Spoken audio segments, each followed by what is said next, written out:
All praise to the Most High, Yahweh, the Heavenly Father, in the name of the Holy Spirit, the earthly mother, sanctifying Yahweh Shai, the Holy Son. Honor and respect to the chosen and the grafted. Ladies and gentlemen, brothers and sisters, Jews and Gentiles alike, welcome to another lesson of the book of Nebuchadnezzar, 2 tablets. This is your humble servant, Big Levi, and today is September 30th, 2020, and it's currently 10:29 a.m. We're going to pick up where we left up. Now, Father Umberto had a beef. Well, not quite a beef. He despised Banach. So, and he was saying, like, I questioned Banach's moral in regards to his translation of the tablets. It wasn't that his grasp of Akkadian left anything to be desired. It was more that the entire translation project has been sullied with an unclean hands. The work had been marred by a recently damned pederast. Okay, the word pederast right here, it's the same as a pedophile. A man who indulges in pederasty. Okay, let's look at the word pederasty. Oh, we can do that Google thing. Define pederasty. No. Here's the definition of literacy. No. The ability. This is also I don't want pederasty. Pederasty? Really? I thought it was pederasty. Sexual activity involving a man and a boy. So this is the proper definition of of a gay pedophile dude. Sexual activity involving a man and a boy. All right, he was a pederast. Father Banach, the dude was discussed by him. Okay, we're not gonna read the whole thing because he struggles. I could write many pages on my struggle with Banach's pederast shadow on this project, but let's just leave it at this. And I'm glad I burned his note. So he didn't want to deal with what Father Banach was doing, and he burned his note because he could not stand the I'm reading this guy is a pedophile, he's a pederast, so he burned them. Now you can read this for yourself. I only highlighted the stuff that I think that is important. All right. It has been with much frustration that I have kept my mouth shut for decades concerning my knowledge of the Nebuchadnezzar 2 tablets. When I finally submitted the translations to the aforementioned gentleman with the Eastern black accent, I was left alone deeply. The customer wishes to merely read the translation and not unpack them with me as I hoped. Okay, so Father Umberto, he hoped that the dude was like, hey, let's sit there and unpack and study together and stuff. They just leave him alone deeply, and then they did not unpack anything. They done with him. That's what the priest of Mahan does. This is one of the members. Okay, I was instructed instead to keep silent about the tablets as per our agreement. That's why they give him a very generous package. It's like, hey, keep your mouth shut.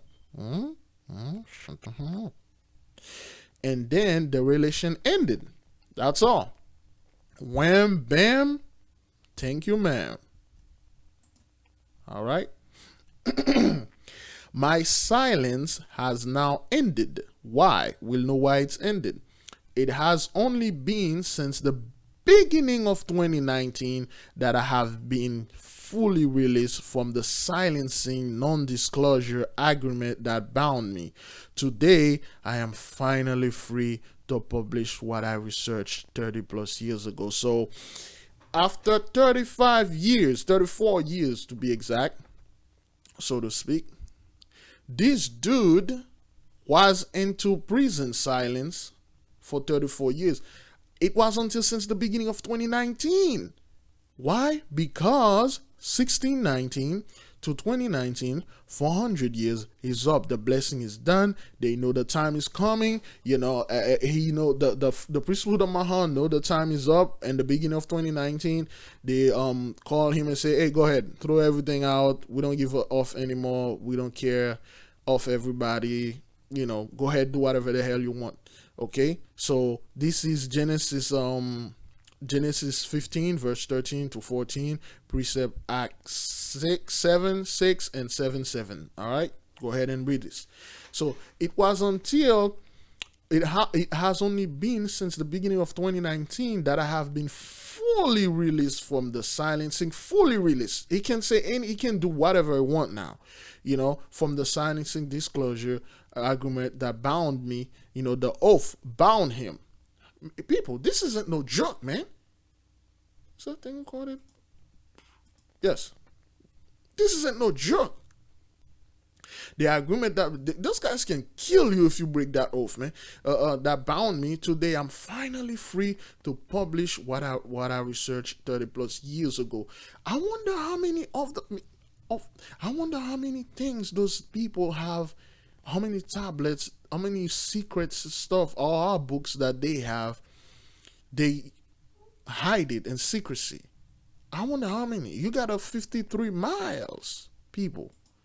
You got a 53 miles under the Vatican that go all the way up.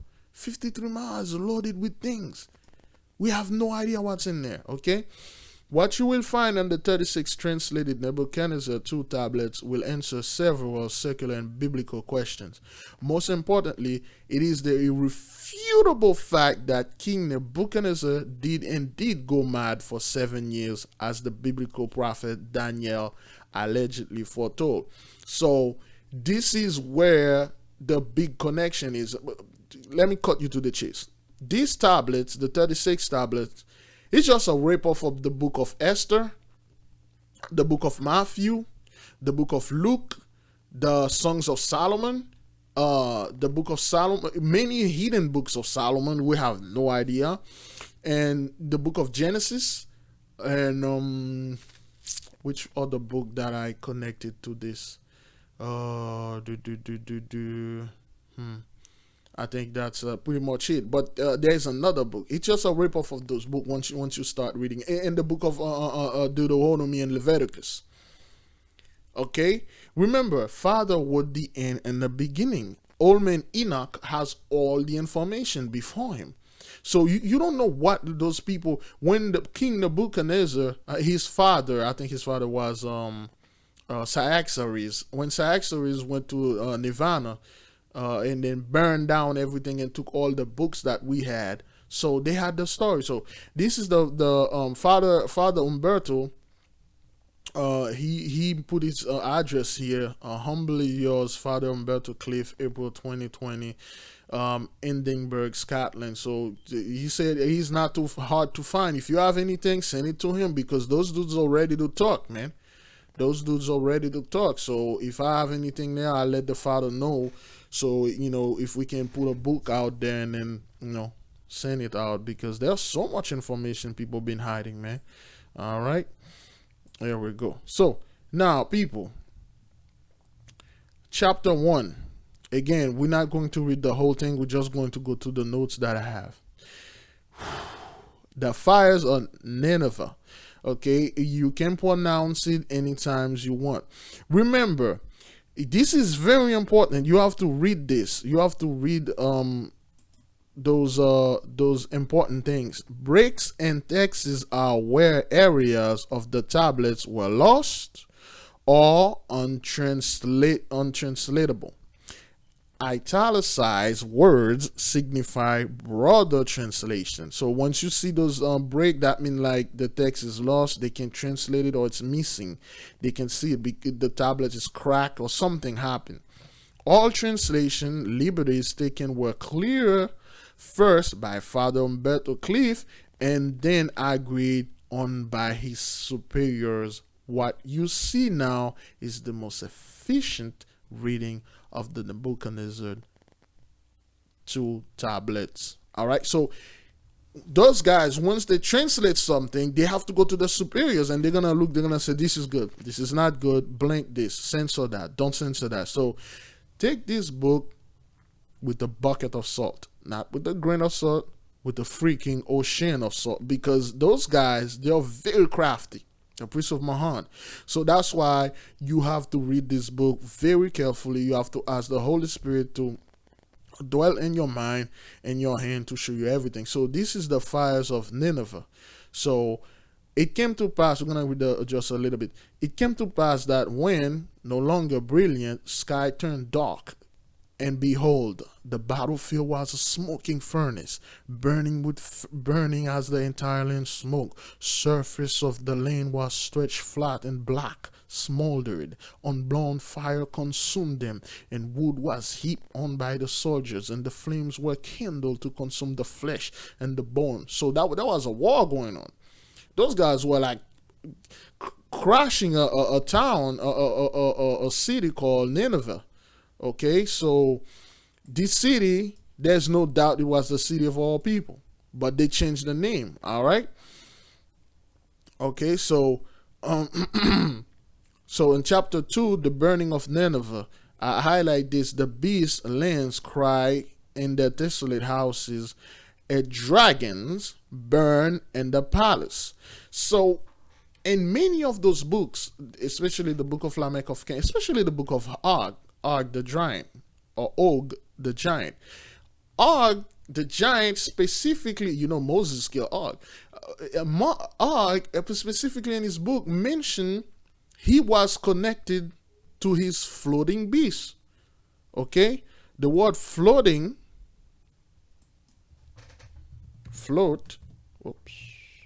define the word float. All right? Float, rest or move or near the surface of a liquid without sinking. No. That's not the levitate. Okay, move or hover slowly and slightly, liquid or hair drift. All right, hover, levitate, hang, drift. We choose the word levitate because that's what he most likely rise or cause to rise over in the hair, especially by means of supernatural magical power. Okay, so in the book of Og the giant, I don't have it in Kindle form, I do have it in paper form. Og said that him and his 100,000 giants that were doing the war, they were connected to their floating beasts. Okay, he didn't say they were floating in the water, they were floating beasts. He raised his head, he saw them floating, and he connected with them. And he mentioned dragons and stuff like that. So, and when they were burning down the whole Nineveh, the whole place, and the beast of the land cry, and that, I just say of the land, but there's no translation here. Lands cry, and the desolate houses, no translation, dragon burn in the palace. Okay. So whatever you want to make this out, so to me it sounds like the beast of the lands cry in the desolate houses of a fire, a dragon burn in the places, in the palaces. So a dragon, somewhat, there was some type of beast there shooting fire, burning the palaces. Okay, so you have to read it. Those are the notes I just put in there. Okay, the dead men were counted in Nineveh and nearby. The numbers are about 603,550 men. So they kill about, this is pretty hard to read, 603,550 men. So let's 603,550 men. Oops, let's separate that. 603,550 men. So they killed in that battle. People, that's a lot. Dude, that's a lot of people. That's a lot of people they killed. All right. The smoke rose in the north wind, the whirlwind, the tempest and scorching wind blow, vipers, dragons, like scorching fires, lightning fork and destroy, as a serpent. The heart masonry was not burned, whereto the bricks burned, even though 7 wise men had laid the foundations. As the palace burnt, did the slave women not lift their arms. Marduk, okay, which is their god, when you see that word Marduk, I call it Marduk, so because I don't want to say the whole word, but Marduk. So Marduk, as the smoke ascend, whereas the sacred stone destroyed. So every time you see the word Marduk, they mean the Most High, because they were ripping off a lot of our books. When you read it, you see the word Marduk. You say, wait a minute, this is the Most High quoting. They're ripping off our books. Okay, so chapter 3, the town of Nineveh. So they destroyed the town, man. They burned everything. They took all the virgins. They cut off their heads and hands. They ripped them.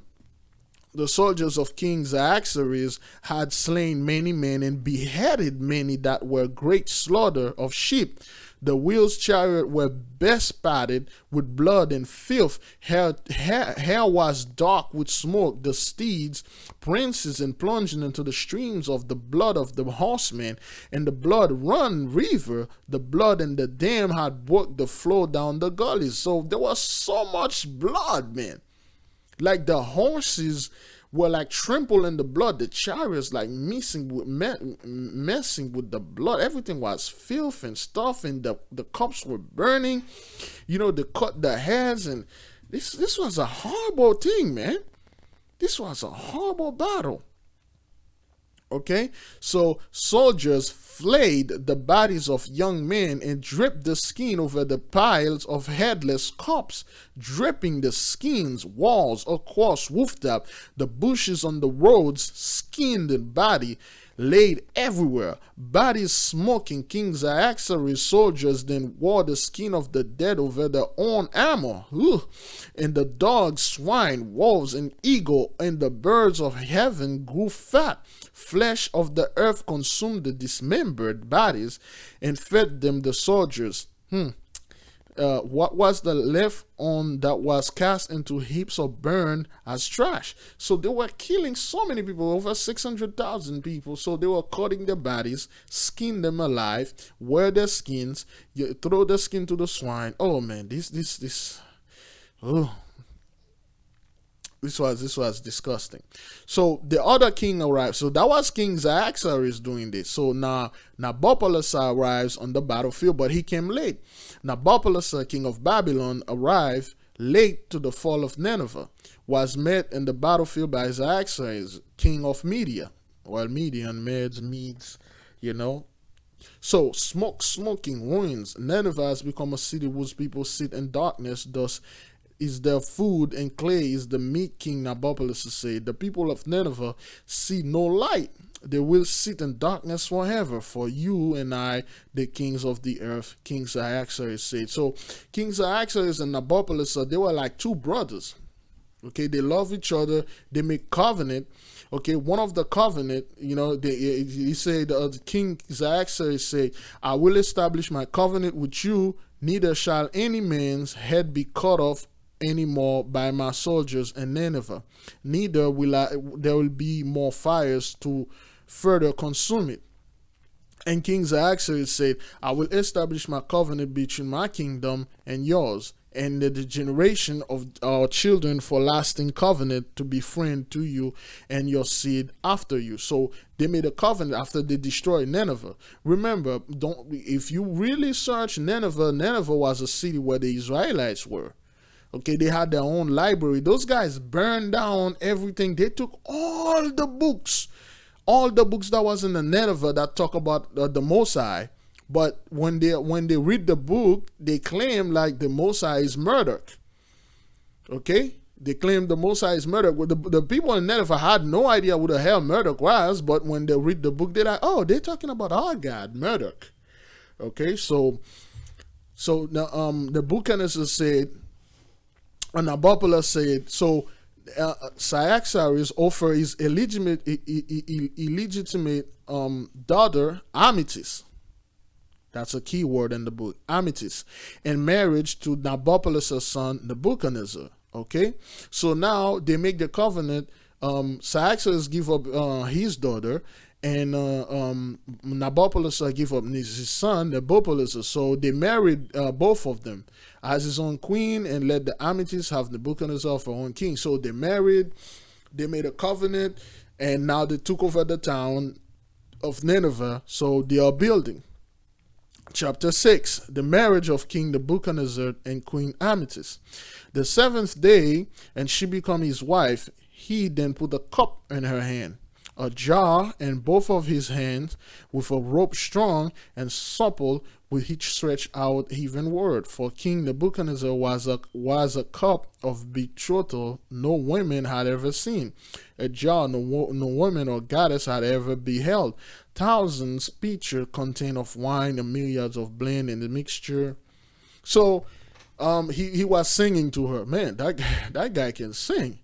Nebuchadnezzar sing like 2 chapters like to his wife. So what happened is after they plunder the city, they've stolen, robbed everything, and then that was the fathers doing that. So the two fathers, the two king, married their children together as a covenant. Okay, so now they were marrying. They did 3 days of feasting and marrying. Okay, all right, 20 minutes. They do the 3 days of feasting and marrying. So one of the court that Nebuchadnezzar said to the queen, for my queen, I have at heart a thing which I will tell you, a matter that I would wish to convey to you. It's a thing about wood and a secret about stone.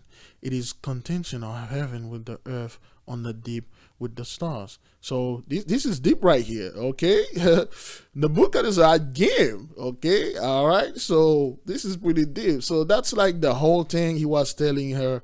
Remember the word Marduk, build this worship, proper house of worship may build for Marduk, or everything like that. It's like they swagger jack the book of Solomon, when Solomon was building the temple. So we'll do the part 3 now. All right, I'm trying to make this 20 minutes each. All right, see you folks in part 3.